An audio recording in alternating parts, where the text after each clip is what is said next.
Amen. Bonjour à tous, bonjour à toutes. Bonjour. Vous ne voulez pas répondre? Amen. Amen. Est-ce que vous êtes dans la joie ce matin? Amen. Moi, j'aime quand on est dans la joie. Vous savez, la joie du Seigneur, c'est notre force. Et donc, à chaque fois que je viens ici, surtout dans ce lieu où nous venons pour rencontrer le Seigneur, c'est une occasion de joie pour moi. Amen. Donc, encore une fois, bonjour à toutes et à tous. Et soyez les bienvenus dans ce lieu. Et ce lieu, c'est un lieu de rencontre. C'est un lieu de rencontre. Quand on vient ici, il faut avoir la foi qu'on va réaliser une rencontre extraordinaire. Amen.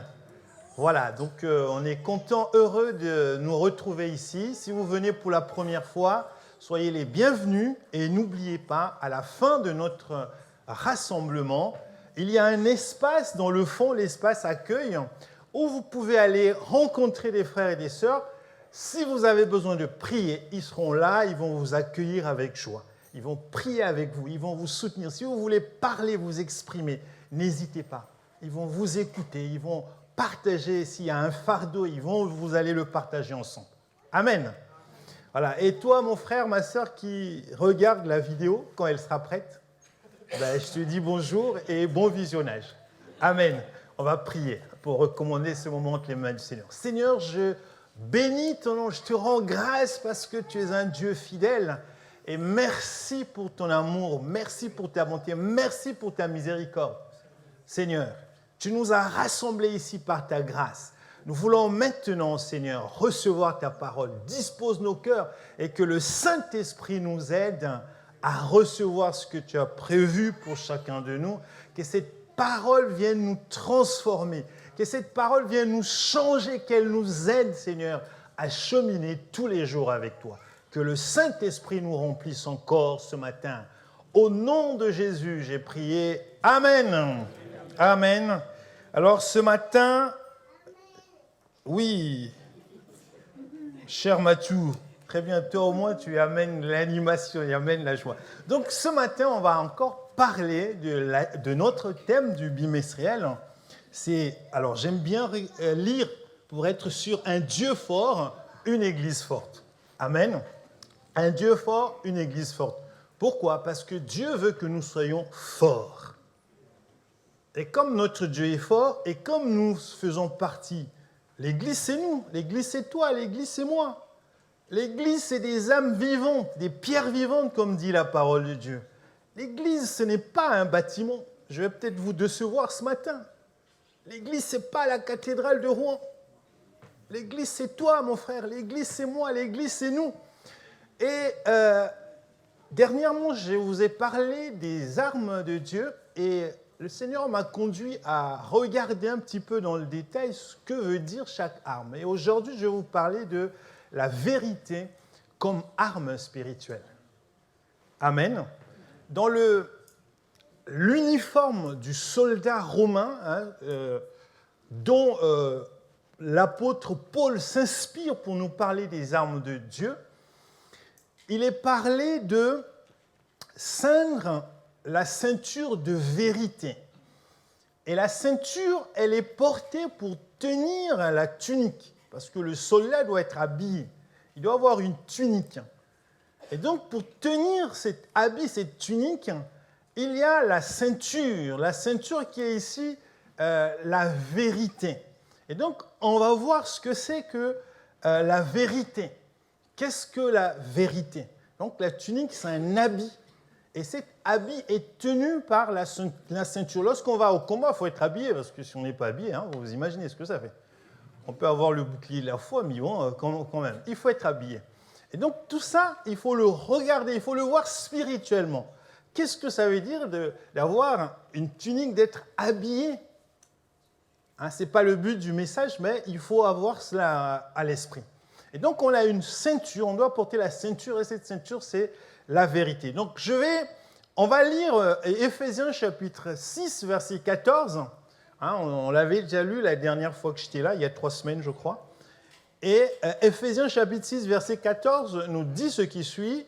Tenez ferme autour de la taille, la vérité. Tenez donc ferme, ayez autour de la taille, la vérité pour ceinture et revêtez-vous de la droiture en guise de cuirasse. Alors, moi, je veux me limiter à la première partie, vous l'avez compris, vu que mon thème porte sur la vérité. Donc, tenez donc ferme, ayez autour de la taille la vérité pour ceinture. Donc, c'est un message d'exhortation. Tenez ferme, la fermeté. Et cette fermeté nous est accordée, nous est donnée. On nous donne la possibilité d'être ferme en nous saisissant des armes de Dieu. Et donc, on va parler de la vérité. Alors, concernant la vérité, je vais vous parler de 3 points ce matin.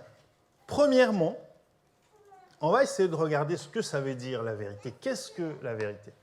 Deuxième point, on va voir où, on va aller chercher où acquérir cette arme qui est la vérité et comment l'acquérir. Et le dernier point, c'est on va parler de ce qui fait la force de cette arme. Amen. Vous êtes toujours avec moi? Oui. Ok, très bien. Premier point, donc, qu'est-ce que la vérité? Alors, c'est une question, une grosse question, une grande question. Mais rassurez-vous, Dieu est un Dieu très simple. On ne va pas entrer dans la philosophie. Même l'apôtre Paul disait au peuple qu'il visitait dans les églises, il dit, les gens sont perdus dans des fables, dans la philosophie, et ils ne comprennent plus rien.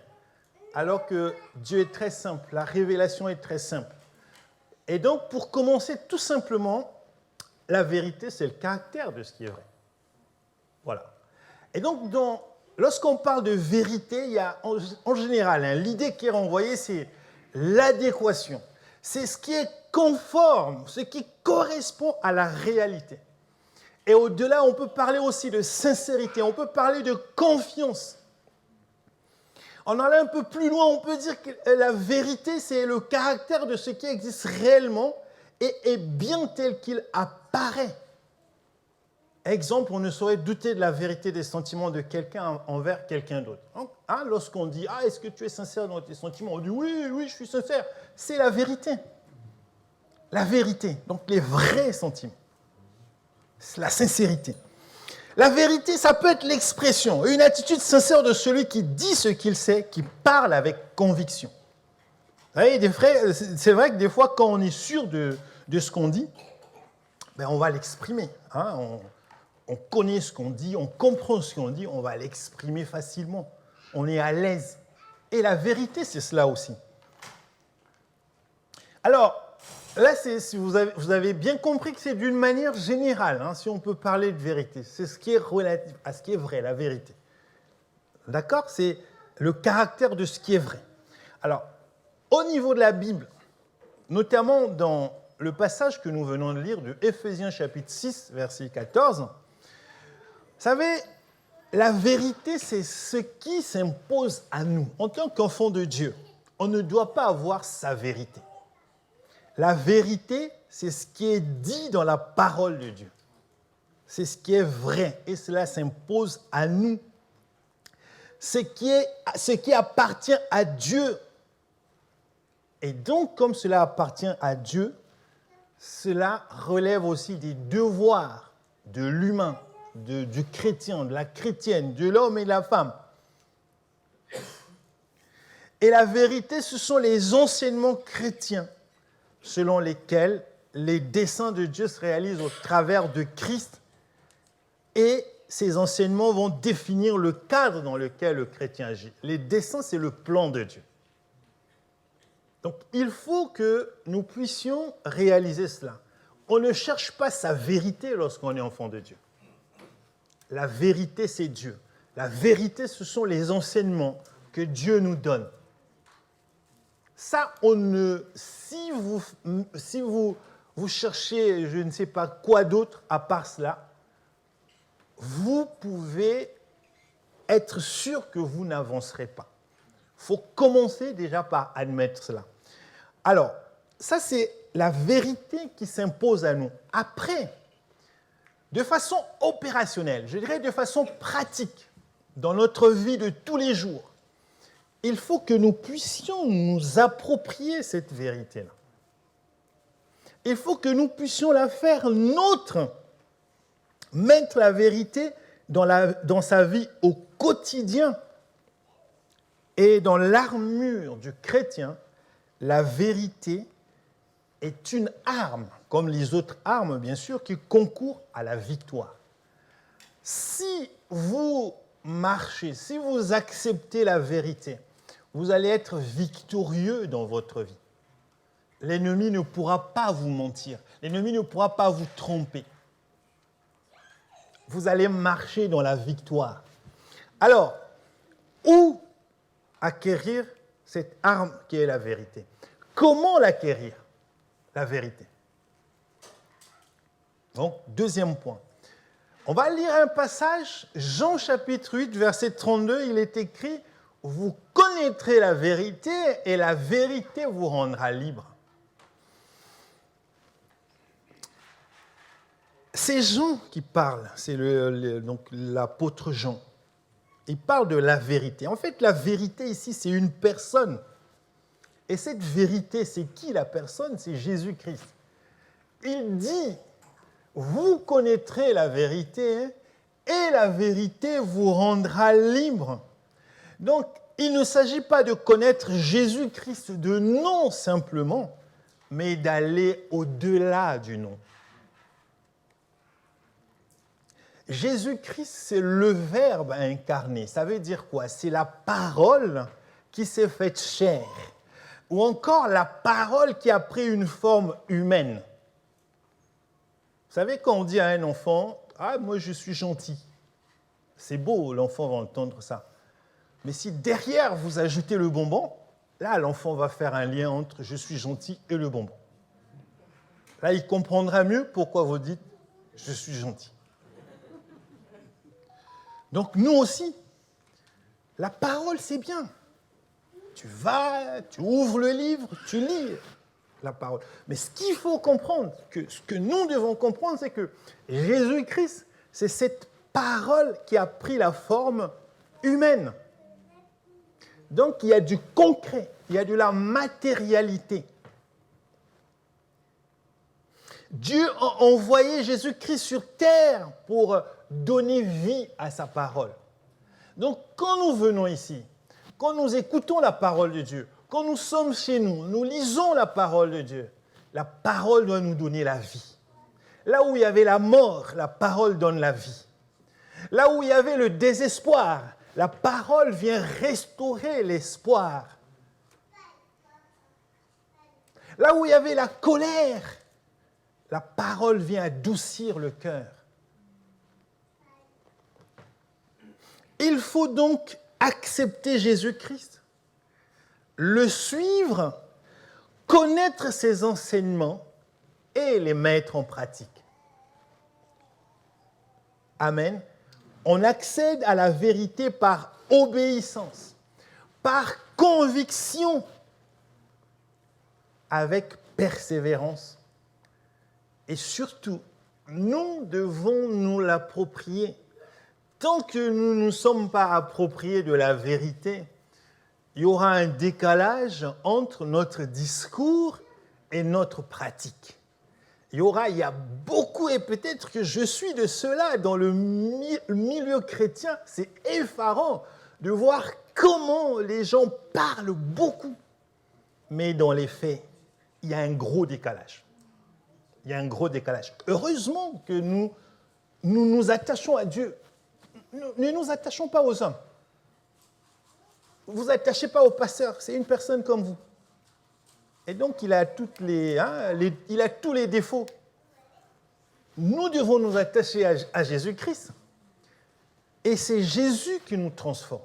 C'est Jésus qui nous change. L'homme, la femme, le frère, la sœur, je ne sais qui encore peut vous décevoir. Mais Jésus, il ne vous décevra pas. Amen. Il ne nous décevra pas. Alors, on a bien compris que la vérité, non seulement c'est Jésus-Christ, il faut le chercher. Chercher Jésus-Christ, c'est quoi? Ça veut dire quoi? C'est aller tout le temps auprès de Jésus-Christ. Prier, prier. Vous savez, des fois, on a l'impression que c'est compliqué. Non, ce n'est pas compliqué. Prier, c'est Jésus-Christ. Si tu souffres, tu dis, Jésus, je souffre, aide-moi. C'est trop facile, hein ah non, c'est trop facile. Mais oui, mais c'est comme ça. Après, c'est la foi, c'est la conviction qu'on y met. Sinon, pourquoi entre nous, on est tous là, si on se met à dire, Jésus, je souffre, aide-moi, il y a certains d'entre vous qui vont dégager plus de conviction que d'autres. Qu'est-ce qui fait la différence? Nous recevons tous la même parole. C'est la façon dont on reçoit cette parole-là et la foi, la conviction qu'on y met. Et le diable aussi, il le sait. Alors, dernier point, qu'est-ce qui fait la force de la vérité? La vérité, elle fait fuir le diable. Si tu connais la parole de Dieu, le diable ne peut pas te tromper. Parce que le diable, en fait, ce n'est pas un être, ce n'est pas avec la fourche. Hein, le diable, ce n'est pas la fourche. Le diable, il prend des fois une forme humaine. Quelqu'un qui arrive, parfois vous êtes bien, mais vous savez, le diable, il aime venir, il sème la zizanie dedans. Et si tu connais la vérité, tu vas discerner, tu vas dire, oh non, mais c'est cette personne-là que j'ai connue, non, ce n'est pas elle qui doit afficher ce comportement. L'ennemi utilise les proches pour nous atteindre. Mais si on a le discernement, on va prier, on va prendre autorité sur cet esprit. On va dire, Satan, arrête de mentir. Satan, arrête de mentir. Sors de ce corps, libère ce corps. Tu manipules cette personne, tu sors, tu libères. Au nom de Jésus. La vérité dévoile les œuvres du diable. La vérité permet de vaincre le doute. Le doute. L'ennemi utilise le doute. Nos doutes. Mais le doute traduit la fragilité humaine.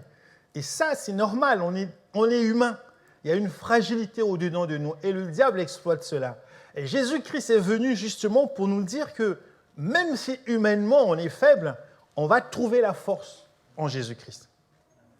Si humainement, si tu es faible ce matin, sache une chose, que ta force, tu vas la trouver en Jésus-Christ.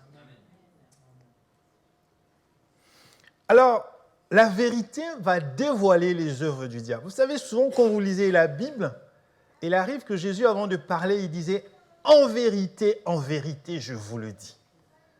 Quand il commence par là, c'est qu'il va après sortir une parole puissante. Parce que la vérité, c'est Dieu. La vérité, c'est Jésus-Christ. La vérité, ce sont les enseignements de Jésus-Christ. La vérité, c'est la foi.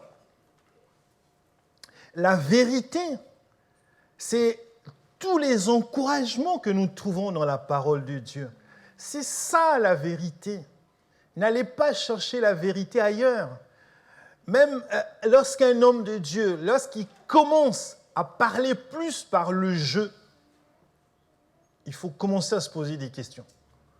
Lorsque Dieu commence à perdre sa place dans un discours, lorsque Jésus-Christ n'a plus que 1% de place dans un discours, il faut commencer à se poser des questions. Parce que tout ce que nous sommes, tout ce que nous disons, tout ce que nous faisons, nous le faisons par Jésus-Christ, au nom de Jésus-Christ. Amen. Alors, avant d'arriver à la conclusion, on va lire ce passage de Luc, chapitre 18, versets 3 à 5. C'est une illustration pour dire que quand on connaît la vérité, on est persévérant. C'est la parabole du juge inique et de la veuve. Vous connaissez cette parabole. Alors, on va lire juste un petit peu, verset 3. Il y avait aussi dans cette même ville une veuve qui venait constamment le trouver pour lui dire, donc je cite la veuve, « Défends mon droit contre mon adversaire ». Pendant longtemps, il refusa. Donc ça, c'est le juge qui refusait. Mais il finit par se dire, « J'ai beau ne pas révérer Dieu et ne pas me préoccuper des hommes, cette veuve m'ennuie, je vais donc lui donner gain de cause pour qu'elle ne vienne plus sans cesse me casser la tête. » Pardon pour l'expression, mais c'est la Bible qui le dit. Voilà. Cette veuve, qu'est-ce qu'elle avait de particulier? Le juge avait un visage terrible, il était unique. Donc il c'était pas en fait, ce n'est pas un juge qui jugeait, comment dire, de façon normale. L'iniquité, c'est l'injustice, en fait. C'est un juge, mais qui était unique. Donc, qui avait de l'injustice. C'est paradoxal. Hein? Mais cette dame, pardon pour l'expression, ne s'est pas laissée démonter. Elle connaissait la vérité. Elle savait que c'est lui qui donne la justice. Donc, même s'il me refuse, moi, je continue. Parce que je connais la vérité. Moi, je persévère parce que je connais la vérité. Et le juge reconnaît et dit, même si moi, je sais que je ne crains pas Dieu, mais comme cette personne vient m'importuner, hein, c'est des fois le verbe qui est utilisé, je vais donc lui donner gain de cause pour qu'elle ne vienne plus sans cesse me casser la tête. Donc, si vous allez jusqu'à la fin de la parabole, Jésus dit, est-ce que lorsque lui reviendra, lorsque le Fils de l'homme reviendra, est-ce qu'il trouvera de la foi sur terre? Amen. La vérité. Jésus-Christ. Avec Jésus-Christ, on fera des exploits. Parce que Jésus-Christ est la vérité. Ne nous fions pas au visible. La puissance de Dieu se trouve dans l'invisible. Si nous avons une démarche qui nous amène à rechercher l'invisible, l'invisible, c'est travailler avec le Saint-Esprit. Hein. On ne va pas utiliser des mots compliqués, voilà. Ce n'est pas pour vous mettre la confusion. L'invisible, c'est le spirituel.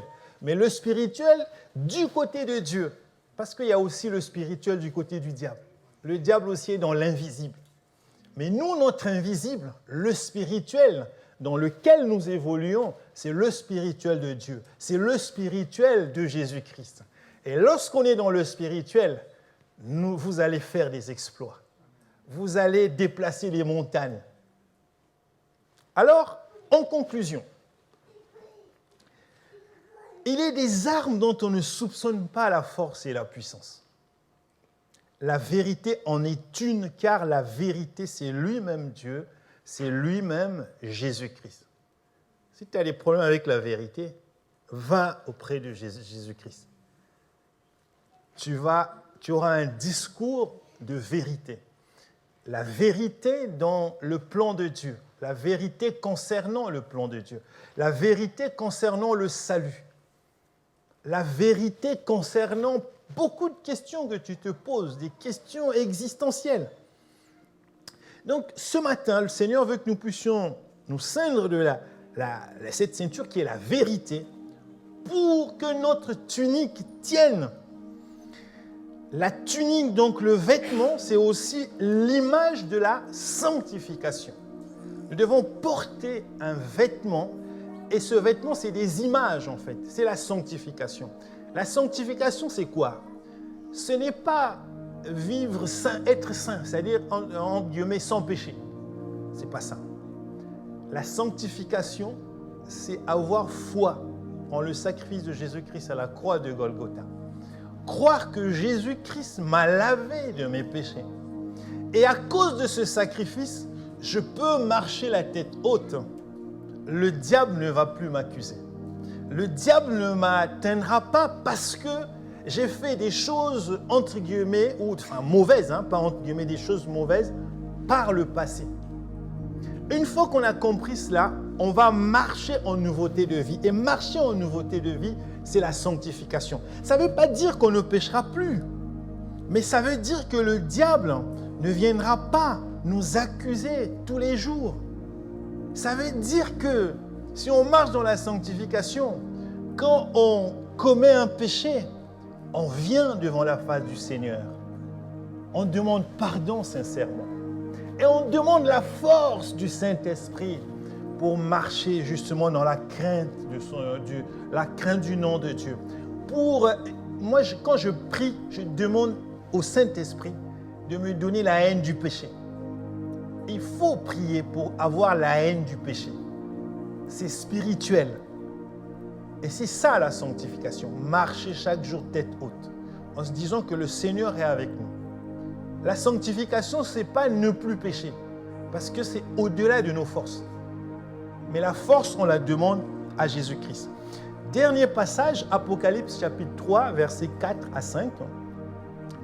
Donc pour vous parler de ce vêtement, cette tunique, cependant tu as à Sardes quelques personnes qui n'ont pas sali leurs vêtements. Vous voyez le vêtement. Elles marcheront avec moi en vêtements blancs car elles en sont dignes. Donc l'armure du chrétien, il faut voir cela de façon spirituelle. Et ici, la finalité, c'est de marcher dans la victoire. C'est être toujours fort. On ne doit pas avoir honte ou peur de le proclamer. On est fort avec Jésus-Christ. Et la vérité, il y a d'autres armes, mais la vérité. Aujourd'hui, le Seigneur m'a conduit à vous parler de la vérité, parce que la vérité, c'est elle qui soutient notre sanctification.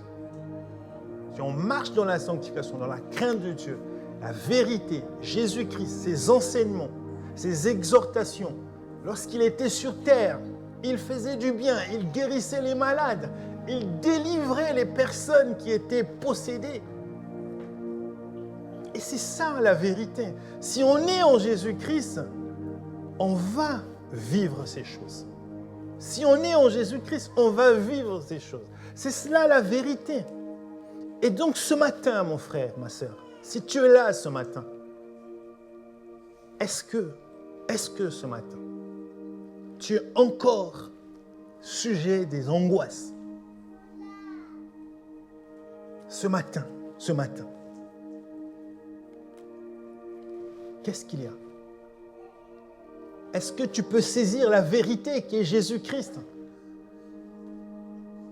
pour qu'il te sorte de cette zone où tu te trouves ce matin? Aujourd'hui, vous savez, quand on regarde les infos, on nous parle de l'inflation tous les jours. L'inflation. Chaque jour, le futur qu'on nous promet, c'est une catastrophe. Et je pensais à ça. Mais moi, quand je regarde, je dis, mais dis donc, chaque jour, on nous dit, ah ouais, dans tel supermarché, tel produit était à tel prix, mais non, c'est passé à ça. Je dis, mais on ne s'en sortira pas. J'ai dit, heureusement que nous ne vivons pas pour ces trucs-là. Et Jésus-Christ ce matin veut nous rassurer. Mes amis, ne tombez pas malades à cause de l'inflation. Jésus-Christ est là. Il ne vous laissera pas. Ça, c'est des soucis, c'est des angoisses, c'est existentiel. Quand vous regardez les informations, les gens sont dans la trouille. Les gens ont peur. On parle de Poutine, on parle de je ne sais quoi. Les gens ont peur. Mais ce matin encore, si nous connaissons la vérité nous rendra libres. Tu peux dormir en paix ce soir, mon frère, ma soeur. Demain matin, le ciel ne tombera pas. Non, tu peux dormir tranquille. La vérité, c'est Jésus-Christ. C'est Jésus qui sait. Lui-même, il sait quand est-ce la fin du monde arrivera. Ce n'est pas l'inflation qui amènera la fin du monde. C'est Jésus-Christ qui sait quand est-ce que ça viendra. Donc la vérité, c'est ça. Et ce matin, j'aimerais vous encourager. Mes bien-aimés, je veux t'encourager. Toi spécialement qui es là. Quelles sont tes peurs? Quelles sont tes angoisses? Sache que Jésus-Christ est la vérité. Donne les peurs à Jésus-Christ. Donne les angoisses à Jésus-Christ. Il va te libérer, il va te donner la paix. C'est cela la vérité. Amen. Avant de clôturer, je vais prier. Et je vais inviter ceux qui souhaitent s'associer à cette prière, de se mettre debout à leur place. Et peut-être que tu es là ce matin, tu cherches, tu te poses des questions ce matin, à cet instant. Le Seigneur Jésus-Christ, il te dit, il touche ton cœur maintenant. Et il te donne, il te libère ce matin. Amen. Est-ce que tu crois à ça ce matin? Est-ce que tu crois à ça, à la parole de Dieu ce matin? Alléluia. Prions l'Éternel. Seigneur, nous te bénissons, nous te rendons grâce et merci infiniment pour ta parole. Oui, Seigneur, ce matin, tu veux nous encourager, Seigneur, à mettre notre confiance en toi, car tu es la vérité. Comme disait Pierre, à qui d'autre irions-nous? Toi seul as les paroles de la vie. Et tu es la vie, tu es la vérité. Tu es tout pour nous ce matin. Seigneur, tu connais le souci de mon frère. Le Saint-Esprit connaît précisément le souci de mon frère, de ma sœur, les questions qu'elle se pose en ce moment. Mais Seigneur Jésus-Christ, touche mon frère maintenant. Seigneur, touche-le maintenant et que par le Saint-Esprit, qu'il soit encouragé ce matin. Que son cœur soit encouragé ce matin. Et que Seigneur, qu'il puisse se laisser conduire par toi. Parce que tu es le même hier, aujourd'hui, éternellement. Seigneur, aujourd'hui tu es présent, demain tu seras présent. Ce n'est pas le diable qui décidera, Seigneur, de ce que mon frère ou ma sœur sera demain. Mais Seigneur, c'est ton plan merveilleux qui s'applique pour sa vie. Seigneur, que ta parole nous aide à tenir ferme, à marcher, Seigneur, chaque jour sans crainte. Que toute la gloire soit à toi et à toi seul. En ton nom, Seigneur, nous avons prié. Amen. Amen. Que Dieu vous bénisse. Et pour ceux qui veulent prolonger le moment, n'oubliez pas, il y a l'accueil, l'espace accueil. Si vous voulez partager, prier, voilà, vous êtes les bienvenus. Que Dieu nous bénisse tous. Merci.